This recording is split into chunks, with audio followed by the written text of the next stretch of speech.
In the endless desert, where myths whisper through shifting sands, an ancient genie once reigned supreme. His magic bottle had swallowed kings, warriors, even entire armies, and none ever escaped.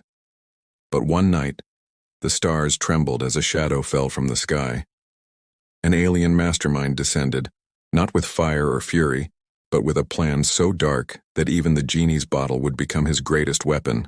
What happens when magic meets cold alien intelligence? Before we dive into this clash of myth and science, make sure to hit like, subscribe, and tap the notification bell so you don't miss more mind-bending sci-fi stories. And hey, if you love the idea of humans stepping into battles where legends and galaxies collide, share this with a friend who needs a good story tonight. Beneath a blazing sun, where the sand stretches endlessly and the horizon blurs into heat and mirage, stories are all that survive. For centuries, travelers spoke of a spirit born from smoke, the Genie, a being older than kingdoms, crueler than any tyrant, and feared by all who dared whisper his name. His weapon wasn't a sword, nor an army, but something far stranger, a small, shimmering bottle. They said inside that bottle time twisted. Kings who once commanded thousands vanished into it, their voices silenced forever. Warriors who swore no chain could hold them were swallowed whole, reduced to nothing but echoes inside glass. The Genie never fought battles. He simply laughed and imprisoned his enemies one by one until even the bravest grew too terrified to challenge him. Legends spread that his bottle wasn't just a prison, it was a world unto itself, a place of endless walls, suffocating silence, and no way out. To humans, the Genie became less a myth and more a warning. Don't fight what you can't understand. But myths have a weakness. They grow comfortable. And on one strange night, that comfort would be broken by something not of this earth. The desert had known silence for centuries, broken only by the howl of wind and the whispers of old stories. But then one night, the silence cracked. High above the dunes, the stars themselves seemed to dim, swallowed by a vast shadow descending from the void. It wasn't fire that split the sky. It wasn't thunder. It was something colder. A ship, black, angular, and impossibly smooth, drifted down like a predator that had already chosen its prey. No roar of engines, no blazing lights. Just silence, heavy and suffocating, pressing against the desert as though time itself held its breath. The Genie felt it before he saw it. His smoke curled restless, uneasy. He had conquered kings, toppled sorcerers, devoured armies. But this presence, it was different. Ancient eyes turned toward the sky as the ship's underbelly glimmered. Not with fire, but with something stranger. Patterns of alien logic. Technology older than human imagination. And inside that ship, there was no army, no horde, only one. A single mind, the mastermind who ruled galaxies, who built empires from shadows. He did not arrive to fight. He arrived with a plan. And the Genie had no idea he was already part of it.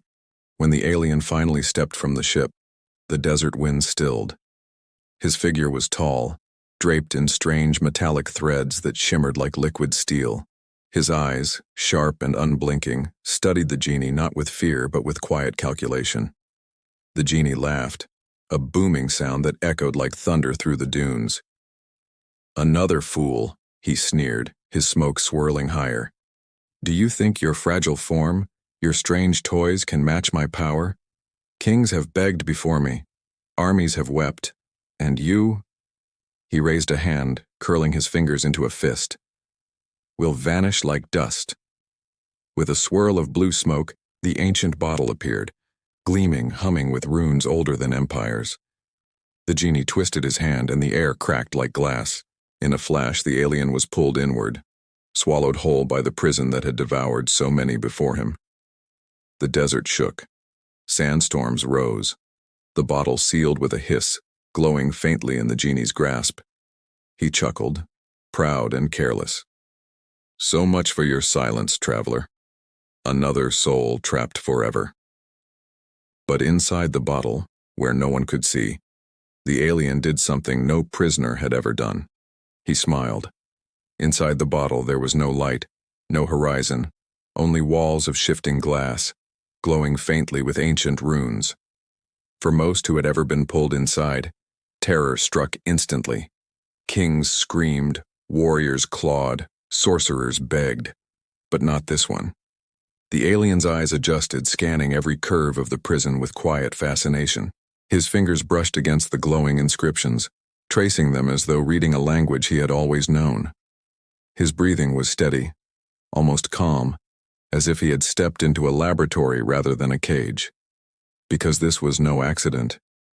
He had allowed himself to be captured. Every legend claimed the genie's bottle was unbeatable, eternal, unbreakable. But to the alien mastermind it was something else entirely. A machine waiting to be studied, dismantled, and reprogrammed. He closed his eyes and sparks danced across his skin. Not magic, but a fusion of neural patterns and advanced tech buried deep in his body. Slowly, the runes flickered. Patterns shifted. The bottle's own power began to answer to him. Outside, the genie laughed in arrogance. Inside, his prisoner was already at work, not escaping but rewriting the rules. And the genie had no idea. The bottle had always been pure sorcery, built from smoke, fire, and words older than memory. Yet as the alien pressed his palm against its walls, it began to hum in a new rhythm, like an engine learning to breathe. He studied the ancient runes not as a prisoner, but as an engineer. To him, the glowing symbols weren't mystical. They were code. And code could be rewritten. His eyes burned brighter, twin stars locked in concentration. Circuits hidden beneath his skin flared alive, feeding streams of alien data into the bottle's core. Slowly, the script of the genie twisted. Where once it glowed blue, new marks bled red, reshaping the design. Magic bent, buckled, and then, unbelievably, began to cooperate. Outside, the genie felt a tremor ripple through the glass. He frowned. Never before had the bottle resisted him. His laughter faded, replaced by unease. He tried to tighten his grip, to reassert control, but something inside was pushing back, not with brute force but with precision.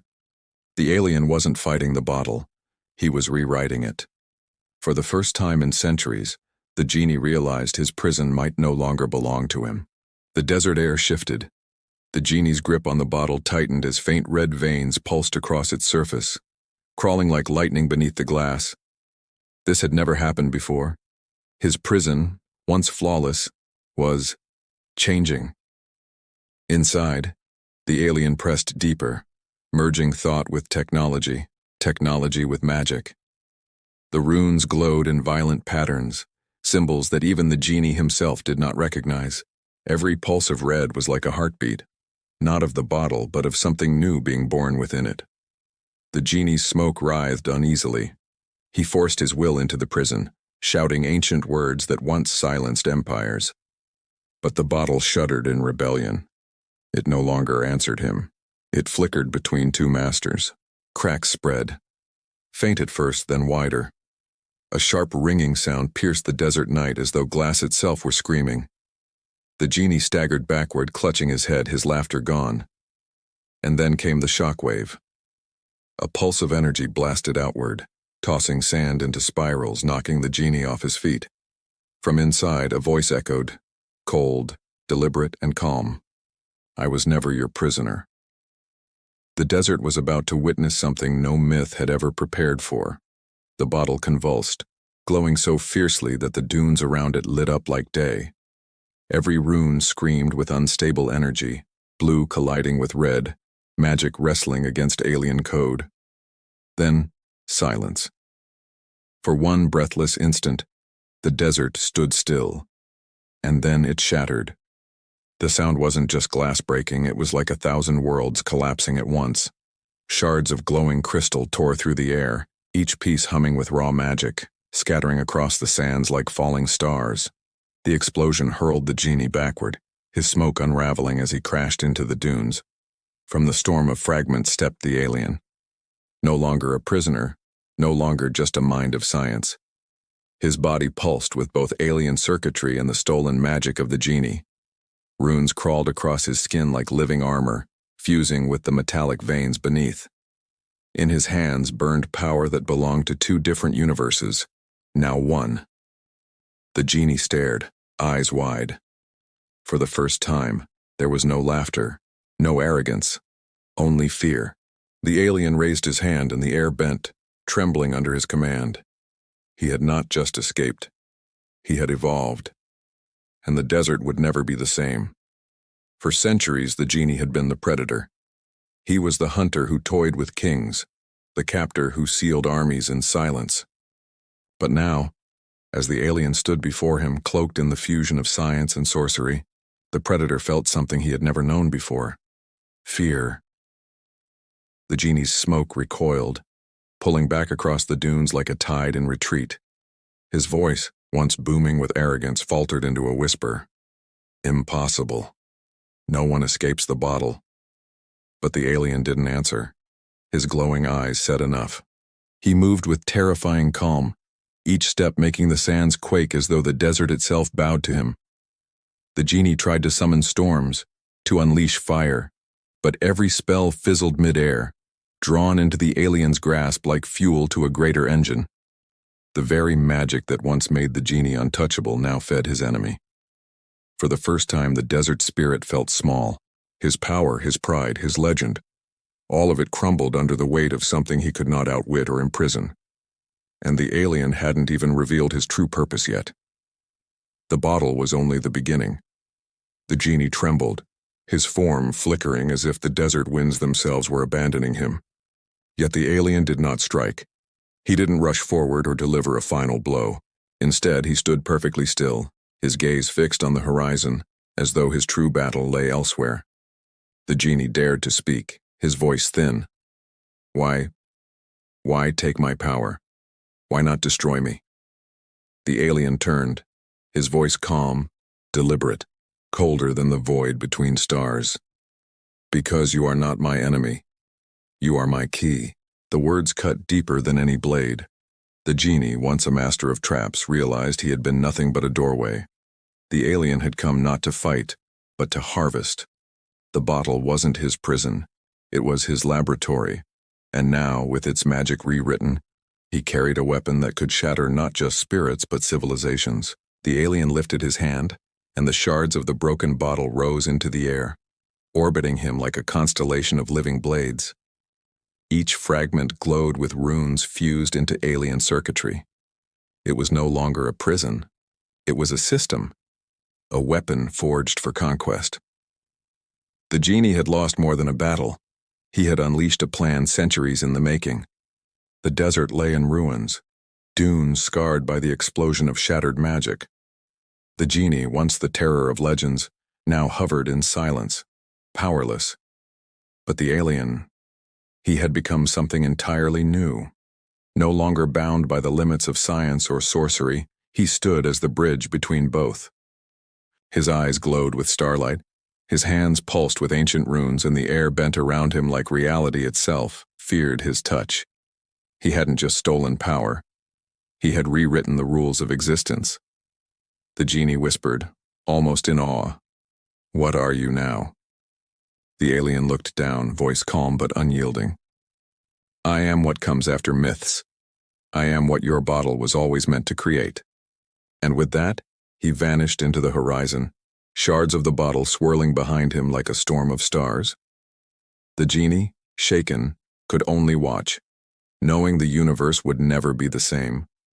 Because somewhere out there, beyond magic and science, humanity would one day stand in his path. If this clash of myth and alien intelligence gripped you, imagine what happens when humans finally enter the fight. Will we rise or fall? Stick around to find out. Make sure to like, subscribe, and tap the bell so you don't miss the next chapter of these epic HFY sci-fi stories. And hey, drop your thoughts in the comments. Who do you think could stand against a being of both magic and science? Until next time, keep looking at the stars, because the legends aren't finished yet.